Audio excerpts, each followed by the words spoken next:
شاہ شمس تبریز رحمۃ اللہ علیہ کی بغداد سے ملتان ہجرت کرنے کے پیچھے بہت درد بھرا واقعہ ہے، جس کا مختصر سا تذکرہ کرتے ہیں کہ بغداد کے علماء شاہ شمس تبریز رحمۃ اللہ علیہ کے بہت خلاف تھے اور تمام اراکین سلطنت بھی علماء کے ہمنوا تھے۔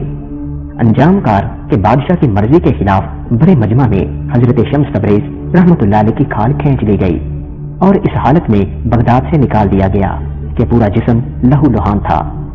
ولی عہد سلطنت شہزادہ محمد کو حضرت شمس تبریز رحمۃ اللہ علیہ سے بہت عقیدت تھی۔ جب آپ رحمۃ اللہ علیہ شہر بدر ہوئے تو شہزادہ محمد بھی آپ کے ہمراہ تھا۔ رخصت ہوتے وقت اس نے اپنے امرائے سلطنت کو مخاطب کرتے ہوئے کہا تھا، جس ملک میں حضرت شمس تبریز رحمۃ اللہ علیہ جیسے صاحب کمال کے ساتھ یہ سلوک کیا جائے وہ ایک لعنت کدہ ہے، اور میں اس لعنت کدے میں سانس لینا بھی گناہ سمجھتا ہوں۔ یہ کہہ کر شہزادہ محمد حضرت شمس تبریز رحمۃ اللہ علیہ کے ساتھ بغداد کی حدود سے نکل گیا۔ بغداد سے نکل کر حضرت شمس تبریز رحمۃ اللہ علیہ نے ہندوستان کا رخ کیا اور طویل مسافت طے کر کے ملتان پہنچے، پھر اسی تاریخی شہر میں سکونت پذیر ہو گئے۔ حضرت شمس تبریز رحمۃ اللہ علیہ سے اہل بغداد کی طرح ملتان کے لوگوں نے بھی شدید مخالفت کی۔ ایک بار یوں ہوا کہ حضرت شمس تبریز رحمۃ اللہ علیہ کو گوشت بھوننے کے لیے آگ کی ضرورت پیش آئی۔ آپ نے شہزادہ محمد کو آگ لانے کے لیے بھیجا، مگر پورے شہر میں کسی نے آگ نہیں دی۔ ایک سنگ دل شخص نے شہزادے کو اتنا مارا کہ اس کے دلکش چہرے پر زخموں کے نشانات ابھر آئے۔ یہ کیا ہے؟ حضرت شمس تبریز رحمۃ اللہ علیہ نے شہزادے کی طرف دیکھتے ہوئے کہا، تم تو آگ لینے گئے تھے۔ شہزادہ محمد نے پورا واقعہ سنایا تو حضرت شمس تبریز رحمۃ اللہ علیہ کو جلال آ گیا۔ آپ رحمۃ اللہ علیہ نہایت غصے کی حالت میں اپنی خانقاہ سے نکلے، گوشت کا ٹکڑا ہاتھ میں تھا۔ پھر حضرت شمس تبریز رحمۃ اللہ علیہ نے آسمان کی طرف نظر کی اور سورج کو مخاطب کرتے ہوئے فرمایا، تو بھی شمس میں بھی شمس، میرے اس گوشت کے ٹکڑے کو بھون دے۔ اتنا کہنا تھا کہ یکایک گرمی کی شدت میں اضافہ ہو گیا۔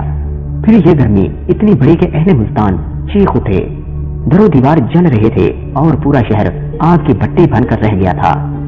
کچھ باخبر لوگوں نے یہ صورتحال دیکھی تو حضرت شمس تبریز رحمۃ اللہ علیہ کی خدمت میں حاضر ہوئے اور عرض کرنے لگے، کیا چند نادانوں کے جرم کی سزا پورے شہر کو دے ڈالیں گے؟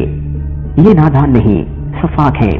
حضرت شمس تبریز رحمۃ اللہ علیہ نے غضبناک لہجے میں فرمایا، یہ آگ جیسی بے قیمت چیز نہیں دے سکے اور میرے محبوب کے چہرے کو زخموں سے سجا دیا۔ آخر کیا جرم تھا اس کا؟ جانتے ہو اسے یہ کون ہے؟ بغداد کا شہزادہ ہے، میری خاطر دروازے دروازے بھیک مانگنے گیا۔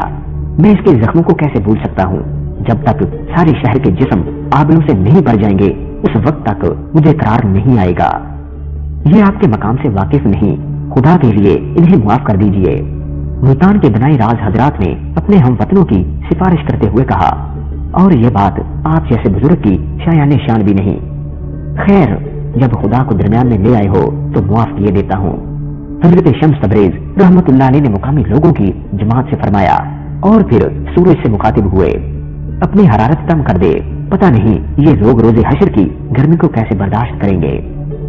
آپ کا یہ فرمانا تھا کہ سورج کی حرارت اعتدال پر آ گئی۔ خدا ہی جانتا ہے یہ واقعہ کس طرح پیش آیا تھا، مگر عوام ملتان کی گرمی کو اسی واقعے کا نتیجہ سمجھتے ہیں۔ شاہ شمس